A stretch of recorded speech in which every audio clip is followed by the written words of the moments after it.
At my son's wedding, my daughter-in-law smashed my face into the hot mashed potatoes. "Taste the food, old witch," she said. That's when someone among the guests turned pale with terror and screamed, "She's a billionaire." That night, I did something that. I'm glad to have you here. Follow my story until the end and comment the city you're watching from, so I can see how far my story has reached. I should have known something was wrong the moment I walked into that reception hall. The way conversations stopped mid-sentence, how heads turned and whispers followed me like shadows. But I was so focused on my son Felix, so desperate to make this day perfect despite everything, that I ignored every warning sign. The wedding had been beautiful. Felix looked handsome in his black tuxedo, standing at the altar with tears in his eyes as Raya walked down the aisle in her flowing white dress. For a moment, watching them exchange vows, I felt something I hadn't experienced in years: hope. Maybe this marriage would heal the distance between my son and me. Maybe Raya would be the bridge I'd been searching for. I was so wrong.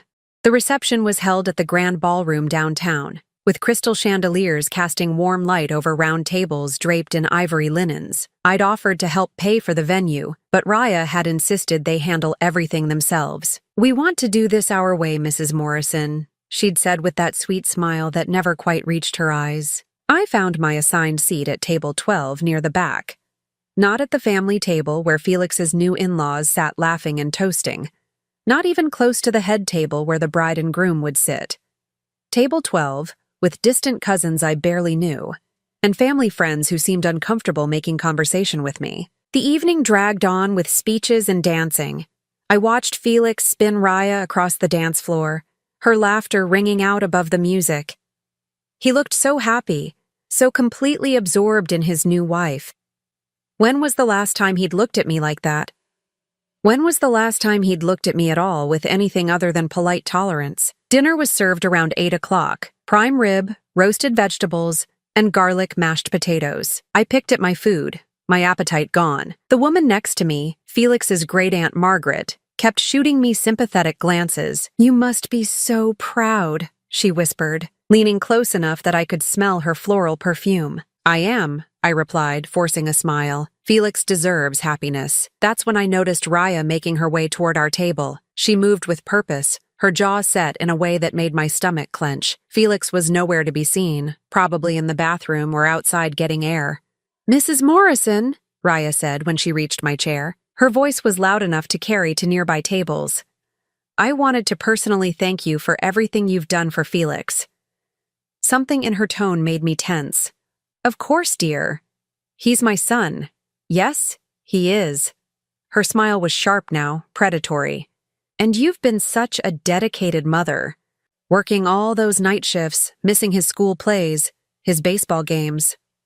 Always so busy." The conversations around us had stopped completely. I could feel eyes on us, the weight of sudden attention. "Raya, perhaps we could talk about this later." "Oh no, I think now is perfect." She moved closer, and I caught a whiff of alcohol on her breath. "You see, Felix told me all about his childhood, how you were never there, how he spent most nights alone while you were off doing whatever it was you did." My cheeks burned. "I was working to support us. After his father died, you abandoned him." Her voice rose another notch. "You chose work over your own child, and now you want to play grandmother to our future children?" The words hit me like physical blows. Around us, the silence was deafening. I could see people pulling out their phones, recording this public humiliation. "Raya, please what?" She laughed, but there was no humor in it. "Please pretend you were a good mother? Please act like Felix doesn't still wake up sometimes calling for a mommy who was never there?" I tried to stand, to escape this nightmare, but Raya placed a firm hand on my shoulder, pushing me back down. That's when I saw the plate of mashed potatoes in her other hand. "You know what, Mrs. Morrison? Since you're so interested in family dinners now, why don't you really taste the food?" Before I could react, before anyone could stop her, Raya shoved the plate toward my face. The hot mashed potatoes hit me square in the cheek and mouth. burning my skin. The force of it knocked me sideways in my chair, and I felt the scalding mixture slide down my neck and onto my dress. "Taste the food, you old hag," she screamed, her mask of civility completely gone. Taste what a real family meal feels like. The pain was immediate and intense, not just from the heat of the potatoes, but from the complete shock of what had just happened. I sat there, stunned, food dripping from my face and hair, unable to process that this was really happening. The ballroom erupted. People gasped. Chairs scraped against the floor as guests stood to get a better view. Someone was shouting for napkins.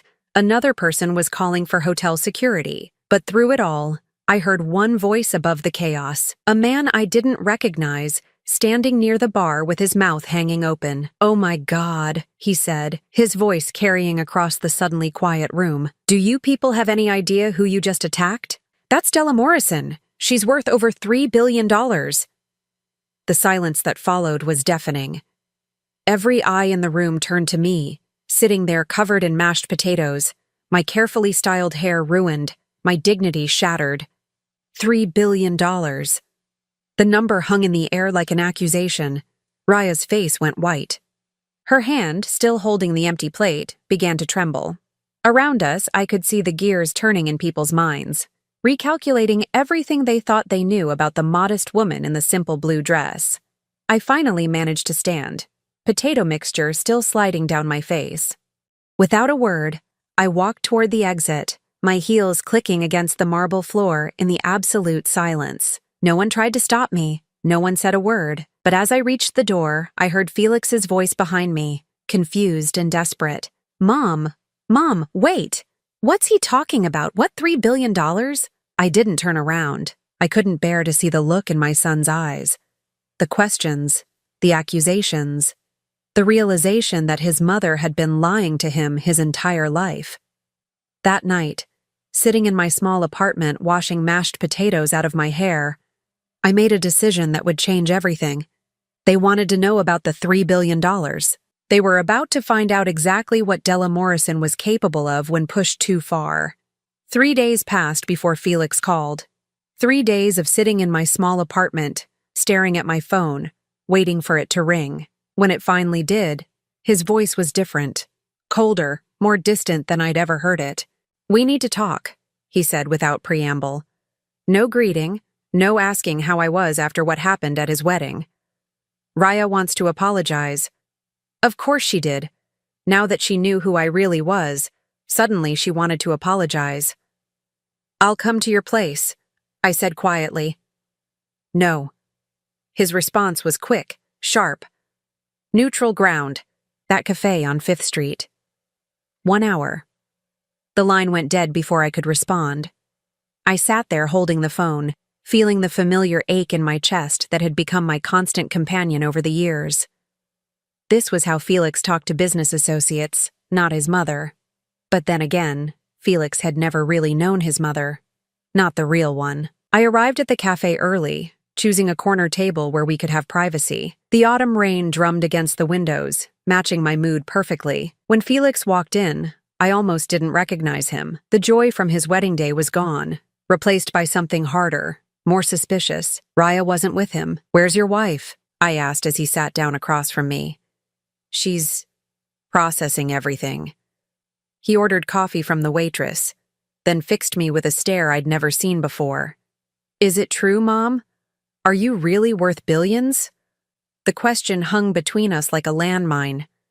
I'd practiced this conversation in my head dozens of times over the years, but now that it was happening, I felt unprepared. "Yes," I said simply. Felix's jaw tightened. "How?" "Where to begin? How do you explain 30 years of careful planning, of sacrifices your child never knew you made, of a life lived in shadows to protect the one person who mattered most? It started after your father died," I began, my voice steady despite the tremor in my hands. "Do you remember those months right after the funeral? How I was working all the time?" "I remember being alone," he said, and the bitterness in his voice cut deep. "You were 6 years old. Your father left us with nothing but debt and an insurance policy that barely covered the funeral expenses. I had a choice: find a way to survive or watch us lose everything. I took a sip of my coffee, buying time, remembering those dark early days. I started cleaning office buildings at night. That's where I met Harold Weinstein. He owned a small real estate company that was struggling. He used to work late, and we'd talk while I cleaned his office. Felix was listening now, his expression unreadable. Harold saw something in me. He taught me about real estate, about investment opportunities. When he retired 5 years later, he sold me his company for almost nothing, said I reminded him of his daughter. That was only part of the truth, of course. Harold had seen more than potential in me.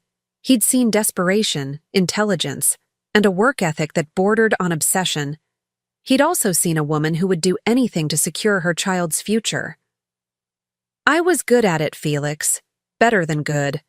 I could spot undervalued properties, negotiate deals that others couldn't see. Within 10 years, I'd expanded from commercial real estate to residential developments, then to international investments. So you just forgot to mention this? His voice was rising now, drawing glances from other customers. You let me think we were poor? You let me go to college on scholarships when you could have paid for Harvard? This was the heart of it, the wound that had been festering for decades. I wanted you to have your own life, I said, leaning forward. Free from gold diggers, from people who would only see you as a meal ticket. I wanted you to find love that was real, not someone attracted to your money. Felix laughed, but there was no humor in it. Like Raya? The irony wasn't lost on either of us. In trying to protect him from fortune hunters, I'd made him vulnerable to a different kind of predator. You have no idea what growing up rich does to a child, I continued. I've seen it destroy families, turn children into entitled monsters who never learn the value of work or genuine relationships. So instead you made me feel worthless, he said quietly. Do you know what it was like, Mom? Watching other kids get picked up by their parents while you were always working? Missing every school play, every parent-teacher conference? I thought you didn't care. My heart broke a little more with each word. I cared. I cared so much that I worked myself to exhaustion to build something for you. Every late night, every missed dinner, every time I chose work over being with you. It was all for you. No, Felix shook his head. It was for your guilt, your need to prove something. You could have found a balance, but you chose the money. He was wrong, but I couldn't tell him the whole truth. Not yet. He didn't know about the lawyers I'd hired to protect us from his father's family, who'd tried to claim he wasn't really their son. He didn't know about the private security I'd paid for during those early years when his father's business associates came looking for money they claimed he owed. He didn't know about the trust fund I'd set up that would make him independently wealthy on his 40th birthday, regardless of what happened to my estate. I know you're angry, I said instead. And you have every right to be. I made mistakes, Felix. But everything I did was to protect you. Protect me from what? Having a mother who was present? The words stung because they held truth. I had been absent, physically and emotionally.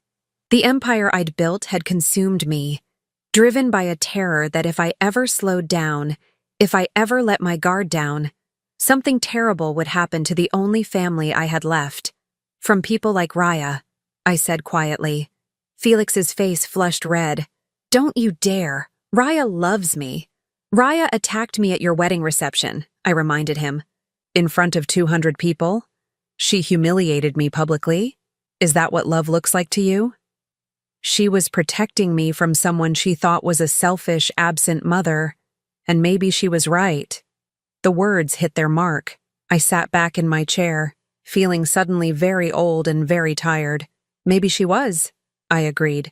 But that doesn't change what she did, or what she's planning to do now that she knows about the money. Felix's expression flickered, just for a moment, with something that might have been doubt, but then his jaw set again, and I knew I'd lost this round. I need time to process this, he said, standing up. All of it. Felix, wait. No, Mom. For 30 years you've been lying to me. For 30 years you've let me believe we struggled when you were sitting on billions. I need to figure out what else you've been hiding. He walked away without looking back, leaving me alone at the table with my cold coffee and the weight of 3 decades of secrets. Outside, the rain had turned to sleet, and I watched the ice form on the windows while my mind raced. Felix was angry, confused, and hurt. I understood that. But Raya was something else entirely. The way she'd looked at me before that attack, the calculated cruelty of her words, the public nature of the humiliation, none of that was spontaneous. She'd planned it, which meant she'd known about my money before that guest blurted it out. The question was, how long had she known? And more importantly, what was she planning to do with that knowledge now? I pulled out my phone and scrolled through my contacts until I found the number I was looking for. Marcus Chen had been my head of security for 15 years, a former FBI agent who specialized in protecting high-net-worth individuals from threats both external and internal. "Marcus," I said when he answered, "I need you to run a complete background check on someone, and I need it done quietly. Because if Raya thought she could humiliate me and then waltz back into my life now that she knew I was wealthy, she was about to learn exactly what Della Morrison did to people who threatened her family." Marcus Chen's report arrived on my desk exactly 72 hours after I'd requested it. 3 manila folders, each one thicker than I'd expected. As I opened the first one, my coffee grew cold while I read about the woman my son had married. Raya Elizabeth Novak, born in Cleveland, Ohio, 28 years old, dropped out of college 3 times. No steady employment history in the past 5 years. What she did have was a pattern. The photographs were what stopped me cold. Marcus had managed to obtain pictures from social media accounts Raya had deleted, but nothing truly disappears from the internet when you know where to look. There she was at charity galas in Miami, always on the arm of different men, designer dresses, expensive jewelry, first-class vacation photos, all with men who were significantly older and, according to Marcus's notes, significantly wealthier than their ages might suggest. David Rothschild, age 42, heir to a pharmaceutical fortune, dated Raya for 8 months before she disappeared with $20,000 from his personal checking account. No charges were filed. Michael Torres, age 39, owner of 3 successful restaurants in Chicago. Their engagement lasted 6 months before he discovered she'd been using his credit cards to finance a lifestyle he'd never authorized. Again, no legal action taken. Jonathan Wright, age 35, tech entrepreneur. Their relationship ended abruptly when his accountant noticed unusual transactions from accounts Raya had access to. The pattern was clear and terrifying. Raya was a professional. This wasn't some young woman who'd fallen in love with my son and discovered his family had money. This was someone who'd targeted Felix specifically, studied him, planned her approach. My hands were shaking as I reached for my phone. I needed to call Felix immediately, show him these files, make him understand what he'd married. But before I could dial, my doorbell rang. Felix stood in my hallway, and for a moment my heart leaped with hope. Maybe he'd come to apologize, to bridge the gap between us. Then I saw Raya behind him, and that hope died. "Mom," Felix said, his voice carefully neutral, "we need to talk." I stepped aside to let them in, my mind racing. The files were still spread across my dining room table, but they'd have to pass through the living room first. I quickly closed the folders and slipped them under a magazine. "I'm glad you came," I said, though looking at Raya made my skin crawl. She was wearing a simple black dress, her hair pulled back, makeup minimal. The picture of wounded innocence. "Please, sit down." Raya perched on the edge of my sofa like she was afraid to get comfortable. Felix remained standing, his posture rigid. "Raya has something she wants to say," he announced. I looked at her, waiting. She dabbed at her eyes with a tissue, though I noticed no actual tears. "Mrs. Morrison," she began, her voice soft and trembling, "I owe you the deepest apology. What I did at the wedding. There's no excuse for it. I was emotional, overwhelmed, and I let my feelings about Felix's childhood cloud my judgment. It was a good performance. If I hadn't seen those files, if I didn't know what she really was, I might have believed her." "I see," I said carefully. "The truth is," Raya continued, glancing at Felix before looking back at me, "I was so protective of Felix because I know how much he struggled with feeling abandoned. When I thought you were just, well, when I didn't understand your situation, I reacted badly." "My situation?" Felix shifted uncomfortably. "She means when we thought you were struggling financially, before we knew about everything." "Everything?" I repeated. "You mean my money, your wealth, Raya corrected gently. Felix told me about your real estate empire. I had no idea, Mrs. Morrison, if I had known. What difference would it have made? I asked, genuinely curious about how she'd spin this. Well, I would have understood why you had to work so much when Felix was young. Building a business empire requires sacrifice. I see that now. She reached over and took Felix's hand. We both do. I watched my son's face as she spoke. He was buying every word. The doubt I'd seen at the cafe was gone, replaced by relief. He wanted to believe this narrative, wanted to think his wife's attack had been motivated by protective love rather than cruel calculation. That's very understanding of you, I said. Both of you. Raya smiled, and for just a moment I saw something cold flash in her eyes. Family is so important, isn't it? Now that we know the truth about your success, I hope we can start fresh. Maybe you could tell us more about your business? Felix and I would love to learn. There it was, the real reason for this visit. She wanted information about my assets, my investments, my estate planning. She was already calculating, already planning. I'd be happy to share, I lied smoothly. Perhaps you could tell me more about yourself first, Raya. Your family, your background. I realize I know so little about the woman my son married. The smile faltered slightly.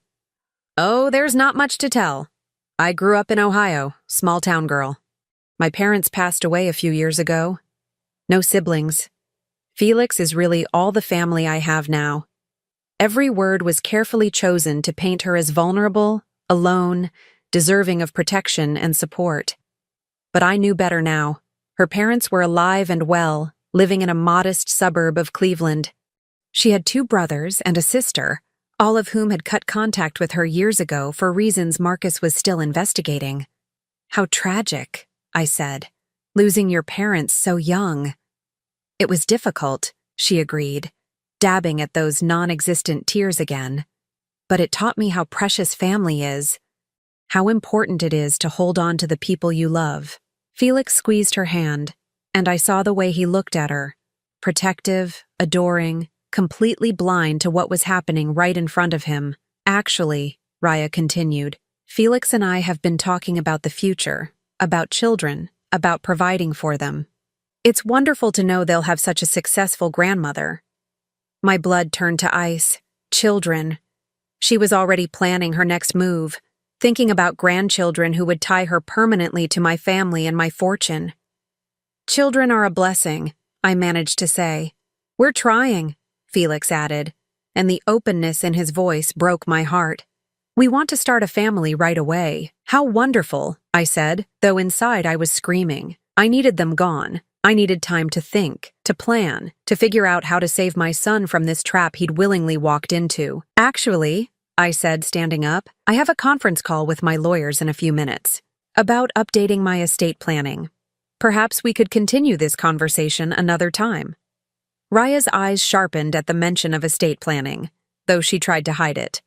Of course, we don't want to keep you from important business. As they gathered their things to leave, Raya paused at the door. Mrs. Morrison? I just want you to know how much it means to Felix that we're reconciling. He's been so hurt by the distance between you two. I think knowing the truth about why you worked so hard will help him heal. I hope so, I said. After they left, I retrieved Marcus's files and spread them out again, but this time, I focused on the timeline. When had Raya first contacted Felix? According to the report, they'd met at a coffee shop near his office 18 months ago. She'd accidentally spilled her drink on him. But Felix worked for Morrison Holdings. Not the main office. I'd kept our family connection quiet there too, but a subsidiary that managed some of my smaller real estate investments. Anyone researching my business empire would eventually find that connection. She'd known from the beginning. I picked up my phone and called Marcus again. I need surveillance, I said when he answered. 24-hour coverage on my son and his wife. I want to know where they go, who they meet with, what they discuss. And Marcus? I want to know about any legal consultations they might seek. Estate lawyers? He asked. Among others. I stared at the photographs of Raya with her previous marks. I also need you to contact these men, the ones from her past. I want to know exactly what she did to them and why they didn't press charges. Because if Raya thought she could charm her way into my fortune by playing the role of devoted wife and future mother, she was about to learn that I hadn't built a billion-dollar empire by being naive. The war for my son's future was just beginning, and I intended to win.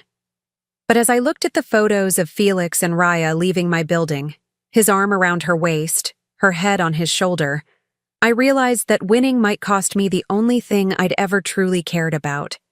My relationship with my son might not survive this battle, but if I lost it, at least I'd know I'd saved him from something worse. Marcus's surveillance reports arrived every morning like clockwork, and each one made my blood run colder. Raya wasn't wasting any time. 2 days after their visit to my apartment, she'd convinced Felix to make an appointment with Harrison and Associates, one of the city's most prestigious estate planning firms, the same firm that had been trying to poach my business for years. 3 days after that, she'd had lunch with someone Marcus identified as Dr. Patricia Kellerman, a geriatric psychiatrist who specialized in competency evaluations for wealthy elderly clients. By the end of the first week, I knew exactly what Raya was planning. She wasn't just after my money. She was preparing to have me declared mentally incompetent. Once Felix had power of attorney, she'd control him completely, and through him, everything I'd built. It was brilliant in its own sociopathic way, and it might have worked if I hadn't spent 30 years learning how to outmaneuver people who underestimated me. I was sitting in my study, reviewing the latest surveillance photos, when my housekeeper Maria knocked on the door. "Mrs. Morrison, your son is here. He says it's urgent." I quickly slipped the photos into a drawer and composed myself. "Send him in, please." Felix entered alone, which surprised me. For the past week, Raya had been attached to his side like a shadow. He looked tired, older somehow, and there were dark circles under his eyes. "Mom, we need to talk," he said, taking the chair across from my desk. "About your health." Here it was, the opening move. "My health is fine, Felix," I said calmly. "Why do you ask?" "Raya's been worried about you. She thinks you might be struggling with some memory issues." I almost laughed. Of course she did. What kind of memory issues? Felix shifted uncomfortably. "She mentioned that when you two talked last week, you seemed confused about some things, mixed up dates, forgot conversations you'd had, none of which had happened, but I could see how easily Raya could convince my son it had. He wanted to believe her about everything else. Why not this?" "I see," I said. "And what does Raya think I should do about these supposed memory issues?" "She thinks you should see a doctor, get evaluated, maybe consider getting some help managing your affairs." "My affairs are perfectly well managed, Felix."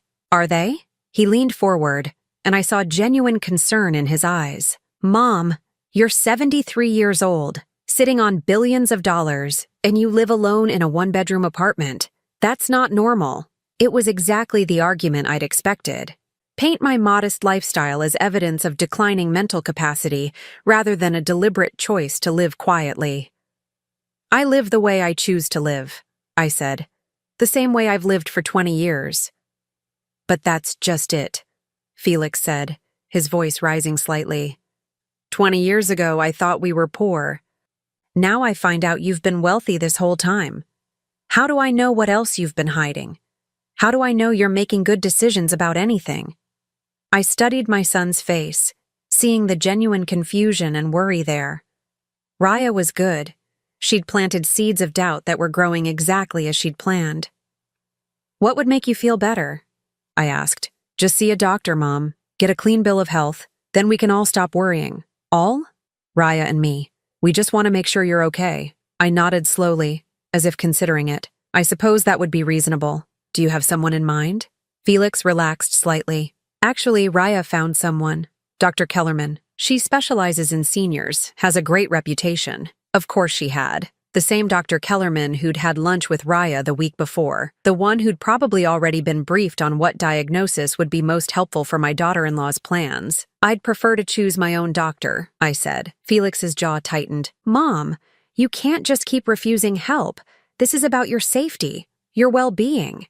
"And my money?" The words hung in the air between us. Felix flushed red, but didn't deny it. "This isn't about money," he said, but his voice lacked conviction. This is about family, about making sure you're protected. Protected from whom?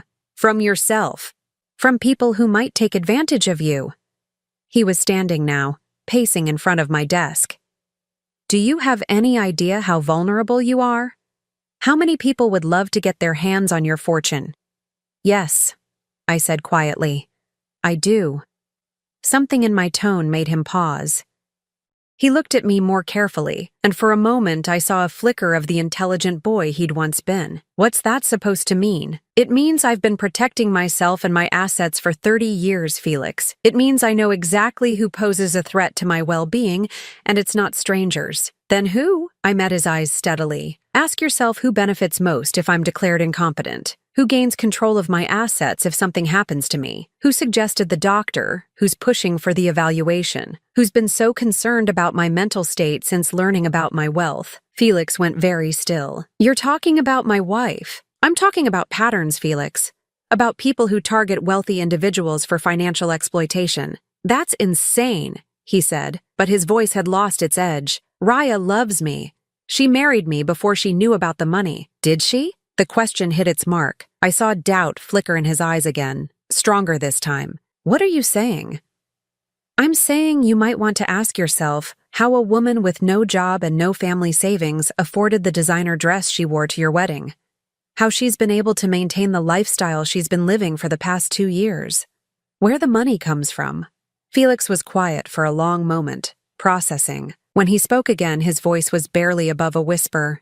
Even if that were true, and I'm not saying it is, but even if it were, she's my wife now. We're trying to have children. You can't just what? Protect yourself? Protect your future children from someone who sees them as meal tickets? You don't know her like I do. You're right. I know her better. I opened my desk drawer and pulled out one of Marcus's folders. Not the full report. Felix wasn't ready for that yet, but some of the more damning evidence. The photos of Raya with her previous marks. The documentation of her pattern. What is this? Felix asked, taking the folder with trembling hands. The truth about the woman you married. I watched his face as he flipped through the pages, watched the color drain from his cheeks, saw his hands start to shake. When he got to the photographs, he actually gasped. Where did you get these?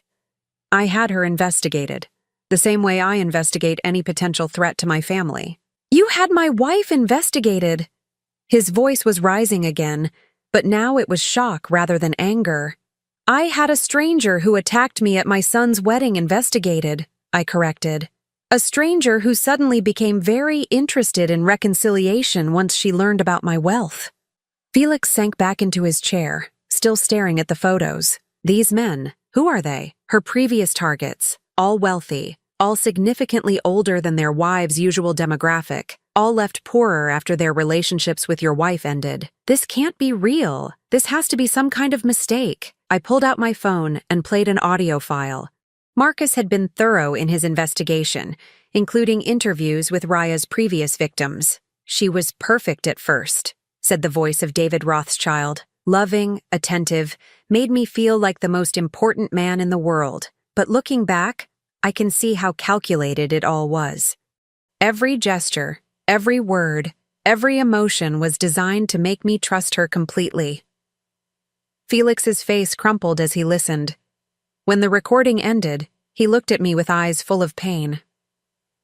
How long have you known? Since the day after you came here with her. I suspected something was wrong from the moment she attacked me, but I needed proof. And you didn't tell me? Would you have believed me? Or would you have accused me of trying to destroy your marriage out of jealousy? He was quiet, because we both knew the answer. What am I supposed to do now? He asked finally. That depends. Do you want to save your marriage or save yourself? I want to save both. That's not possible, Felix. Not with someone like Raya. People like her don't change. They just get better at hiding what they are. He stood up abruptly, still clutching the folder. I need time to think. I need to process this. Time is something you may not have much of, I warned. She's already made appointments with lawyers and doctors. Whatever she's planning, it's moving forward quickly. I know. I thought I finally had a family. Someone who loved me. The pain in his voice broke my heart. You do have family, Felix. You have me. Do I? Because for 30 years you've been lying to me about who you are. I've been protecting you. There's a difference. Is there? He moved toward the door, then paused. I don't know who to trust anymore, Mom. I don't know what's real. After he left, I sat in my study for a long time, staring at the evidence spread across my desk. I'd planted the seeds of doubt, but I needed to do more. Raya wouldn't give up easily, and Felix was still vulnerable to her manipulation. I picked up my phone and called Marcus. I need you to accelerate the investigation, I said, and I need you to arrange a meeting with someone from the FBI's Financial Crimes Unit. If Raya has been doing this to multiple victims, there might be grounds for federal charges. You want to have your son's wife arrested? I want to save my son before it's too late. Because sometimes protecting the people you love means making choices they'll never forgive you for. And sometimes being a mother means being willing to be the villain in your child's story, as long as they survive to have a story at all. 2 weeks passed without a word from Felix. 2 weeks of watching Marcus's surveillance reports, seeing my son grow more distant and hollow-eyed while Raya increased her pressure. She'd moved them into a luxury apartment downtown, paid for with what money, I wondered, and had begun introducing Felix to financial advisors who specialized in managing family wealth. The trap was closing around him, and he either couldn't see it or didn't want to. That's when I decided to force the issue. I called Felix on a Thursday afternoon, my voice carefully modulated to sound slightly confused, a little frail. Felix, it's your mother. I was wondering, could you and Raya come for dinner on Saturday? I feel like we need to clear the air between us. There was a long pause. Mom, are you okay? You sound... I'm fine, dear. Just tired. This whole situation has been weighing on me. I think Raya was right. Maybe I do need to start making some changes, planning for the future. I could practically hear his relief through the phone. Of course we'll come. What time? 7 o'clock. And Felix? I'd like to discuss my estate planning with both of you. I think it's time I started trusting family to help me make important decisions. After I hung up, I called Marcus. Saturday night. I need full audio and video surveillance of my apartment. Hidden cameras, directional microphones, everything. What are you planning? I'm going to let Raya hang herself with her own rope. Saturday evening arrived gray and drizzling. I'd spent the day preparing, not just the dinner, but the performance I was about to give. I dressed in clothes that were slightly too big for me, did my makeup carelessly, left my hair a little disheveled. I needed to look like a woman whose mental faculties were declining. Felix and Raya arrived exactly on time. Felix looked nervous, constantly glancing between his wife and me as if expecting an explosion. Raya, on the other hand, looked triumphant. She was dressed elegantly but conservatively, playing the part of the concerned daughter-in-law. Mrs. Morrison, she said, taking my hands in hers as she air-kissed my cheeks. You look tired? Are you feeling all right? Oh, you know how it is at my age, I said, letting my voice quaver slightly. Some days are better than others. Thank you both for coming. It means so much to have family around. Dinner was pot roast, Felix's favorite from childhood, though I'd deliberately overseasoned it and let the vegetables get a bit mushy. Little details that would support the narrative of declining capabilities. This is delicious, Mom, Felix said loyally, though I could see him struggling with the salty gravy. Is it? I wasn't sure about the seasoning. I seem to have trouble with recipes lately. Yesterday I put sugar in my coffee 3 times and couldn't remember doing it. Raya's eyes lit up with interest. That must be frustrating. Have you considered getting some help? Maybe someone to assist with cooking and household management? I don't know, I said, pushing food around my plate uncertainly. I've always been so independent, but lately I feel so confused about things. Finances especially. All those numbers and accounts. It's overwhelming. Felix and Raya exchanged a glance. The hook was baited. Maybe we could help, Raya suggested gently. Felix is so good with financial matters, aren't you, honey? Felix nodded, though he looked uncomfortable. If you want, Mom, I could take a look at your portfolio, just to make sure everything's in order. Would you? That would be such a relief. I reached across the table and patted his hand. You know, I've been thinking about what you said before. About seeing a doctor. About getting my affairs in order. Really? Raya leaned forward, unable to hide her eagerness. I scheduled an appointment with that doctor you recommended, Dr. Kellerman. And I spoke with my lawyer about updating my will. That's wonderful news, Raya said, her voice warm with false concern. What kind of changes are you considering? Here was the moment I'd been building toward. I let my face crumple slightly, as if I were about to cry. I'm so ashamed, I whispered. All these years I've been such a terrible mother to Felix. Working all the time, missing everything important. I don't deserve to call myself his mother. Mom, don't say that, Felix protested, but I could see Raya's mind racing. No, it's true. And now, at the end of my life, I want to make it right. I want to make sure you're taken care of. You and Raya and your future children. What are you saying? Felix asked. I took a shaky breath. I'm saying I want to transfer most of my assets to you now, while I'm still alive to see you enjoy them. Dr. Kellerman explained that it's common for people my age to start having trouble managing complex financial decisions. Better to hand things over while I can still make that choice myself. Raya couldn't contain herself any longer. That's very wise, Mrs. Morrison. So many elderly people wait too long, and then their families have to make difficult decisions for them. Exactly, I agreed. Much better this way. I was thinking of transferring about 60% of my liquid assets immediately. Maybe setting up a trust with Felix as the primary beneficiary and you as co-trustee, Raya. Felix looked stunned. Mom, that's hundreds of millions of dollars. Money I should have been sharing with you all along, I said, dabbing at my eyes with a napkin. I was so selfish, so focused on building my empire that I forgot what really mattered.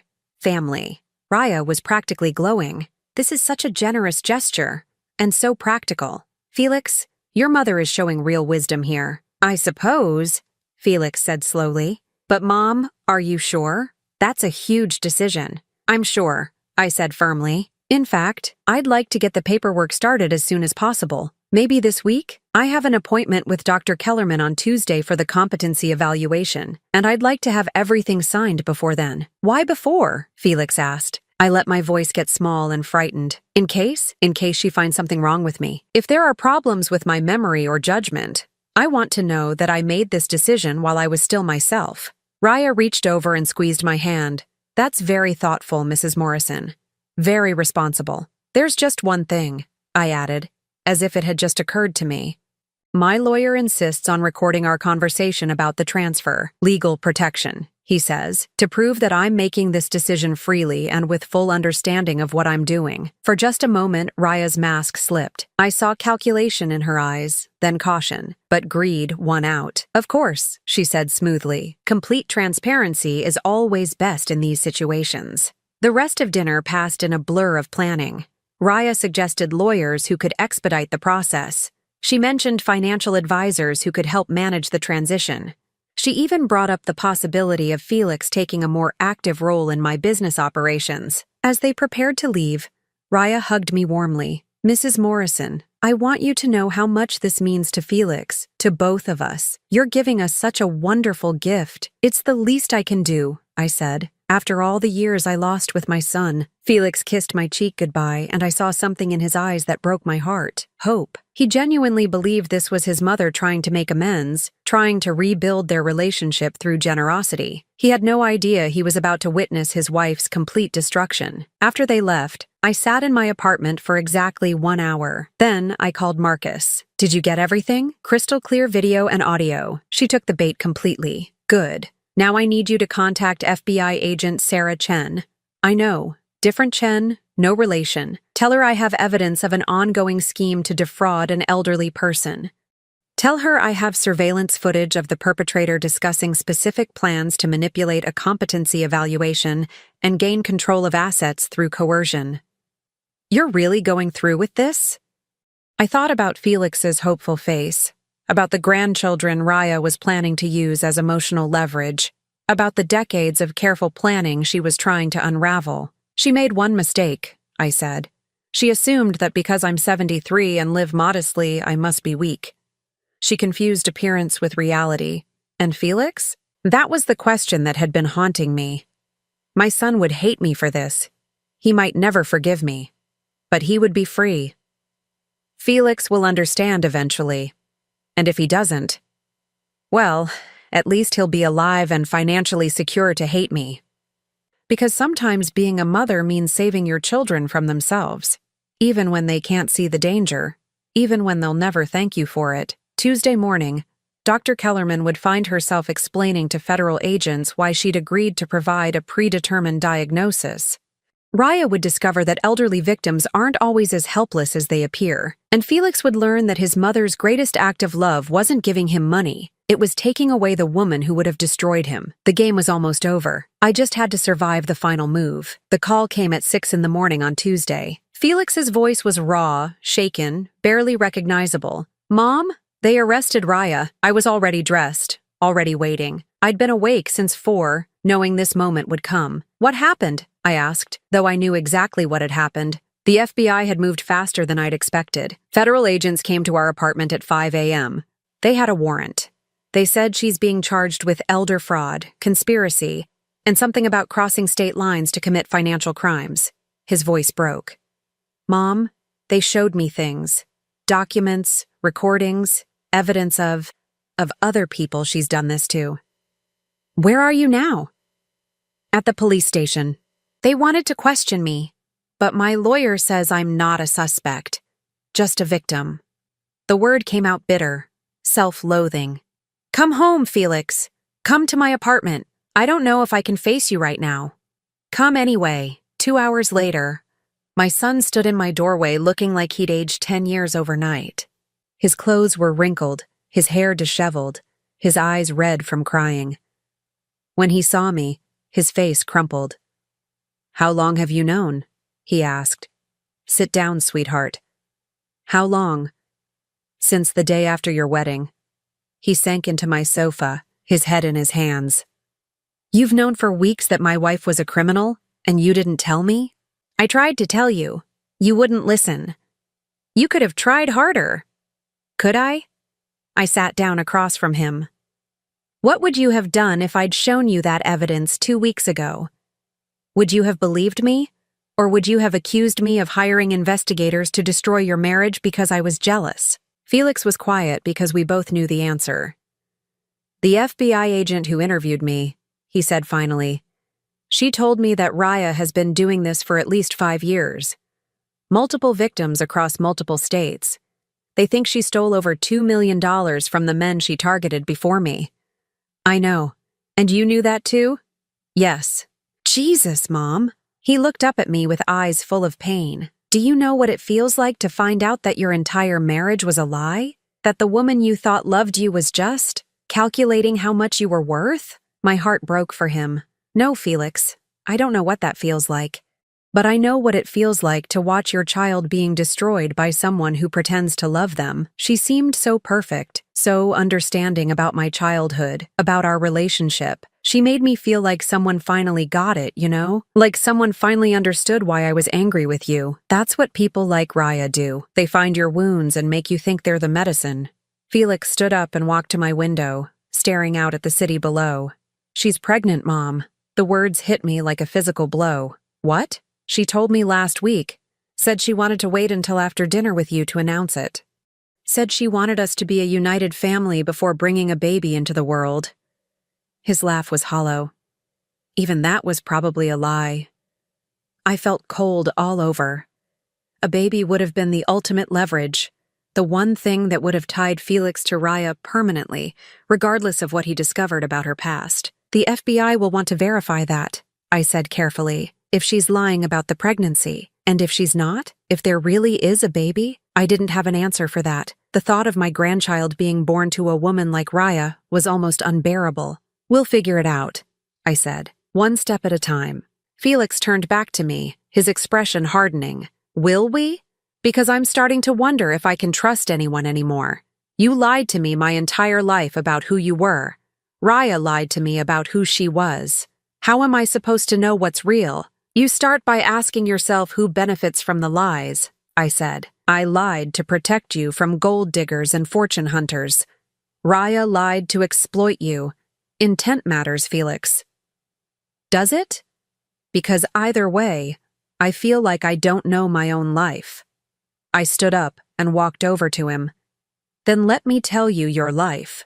Let me tell you the truth I should have told you years ago. For the next 2 hours, I told him everything. About his father's debts and the men who'd come looking for money after the funeral. About the nights I'd worked 3 jobs to keep us afloat while putting myself through real estate courses. About the threats from his father's family, who'd tried to claim he wasn't really their blood and therefore deserved nothing from the estate. I told him about the trust fund I'd established that would make him independently wealthy on his 40th birthday, about the scholarship foundations I'd created in his name, about the apartment building I'd bought across from his elementary school so I could watch him during recess from my office window when I couldn't be there in person. You were watching me? He asked, his voice small. Every day I could manage it. I saw you score your first goal in soccer. I saw you fall off your bike and get back up. I saw you defend that kid who was being bullied by the older boys. Tears were streaming down my face now. I was there, Felix. Maybe not in the way you needed me to be, but I was always watching, always protecting, always loving you. Felix was crying too. Why didn't you tell me any of this? Because I wanted you to be proud of your own accomplishments. I wanted you to know that you were loved for who you were, not what you could inherit. And because I was terrified that if you knew about the money, you'd attract people like Raya. People like Raya found me anyway. Yes, but at least now we know who she really is. My phone rang, interrupting us. It was Agent Chen. Mrs. Morrison, I wanted to update you on the situation. We've arrested Dr. Kellerman as well. She's been providing fraudulent competency evaluations for a fee, and we've confirmed that Raya Novak is not pregnant. The test she showed your son was purchased online. I closed my eyes in relief. Thank you for letting me know. There's something else. Ms. Novak is claiming that you orchestrated this entire situation to frame her. She says you threatened her and coerced her into the conversation we recorded. Do you believe her? Not for a second. But I wanted you to know she's not going quietly. After I hung up, Felix looked at me with a strange expression. She's still lying. Even now. Even caught red-handed. She's still lying. It's what she does. It's who she is. How did you know? How did you see through her when I couldn't? I thought about that for a moment. Because I've spent 30 years learning to recognize threats to my family. Because I've made it my business to study people who would hurt the people I love. And because sometimes being a mother means being suspicious of everyone who claims to love your child. Felix was quiet for a long time. Then he said, I'm going to need therapy. To figure out how to trust people again, how to trust myself. That's smart. And I want to know everything about your business. Everything about our family's finances. No more secrets. Agreed. And I want to work for you. Really work. Not just some made-up job. I want to learn how you built this empire. How you protected it. How you protected me. I looked at my son. Really looked at him. And saw something I hadn't seen since he was a child. Curiosity. Determination. The spark of intelligence that Raya had been systematically dimming. Are you sure? It's not easy work. Building something real, protecting something valuable, it requires sacrifice. I'm sure. He paused. And Mom? I'm sorry. For the things I said, for not trusting you, for bringing her into our lives. You don't need to apologize for being human, Felix, for wanting love, for believing in someone who seemed to offer it. That's not a flaw in your character. It's proof that you have a good heart. Even after everything she did, part of me still. I mean, I thought I loved her. You loved who you thought she was. That person was never real, but your feelings were. Grieving that isn't weakness. 6 months later, Felix and I sat in my office, our office now, reviewing quarterly reports. He'd thrown himself into learning the business with the same intensity he'd once applied to winning Raya's approval. But now that energy was building something real, something lasting. The Portland development is ahead of schedule, he reported, and the Sustainable Housing Initiative is attracting investors faster than we projected. Good. What about the scholarship program? Fully funded for the next decade. We've already awarded grants to over 200 students. I watched him work, This son I'd thought I'd lost, and felt something I hadn't experienced in years, complete peace. The empire I'd built had always been about providing for Felix's future.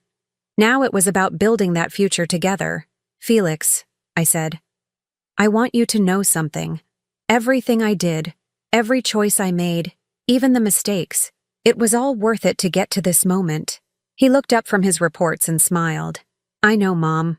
And for the first time in my life, I really understand what that means. Raya had been sentenced to 8 years in federal prison. Dr. Kellerman had lost her license and was facing her own charges. Felix had gotten his marriage annulled rather than divorced, legally erasing the relationship that had never been real to begin with. But more than that, we'd found our way back to each other. Not as the mother and son we'd been, wounded and distant and full of misunderstanding, but as the family we were meant to be. Sometimes the greatest act of love is letting someone hate you until they're ready to understand. Sometimes protecting the people you care about means being willing to be the villain in their story. And sometimes, if you're very lucky, they eventually realize that the villain was actually the hero all along. What's next? Felix asked, gathering up his reports. I looked out the window at the city sprawling below us, at the empire we were building together, at the future that was finally, truly ours. Everything, I said. We build everything. Now I'm curious about you who listened to my story. What would you do if you were in my place? Have you ever been through something similar? Comment below. And meanwhile, I'm leaving on the final screen 2 other stories that are channel favorites, and they will definitely surprise you. Thank you for watching until here.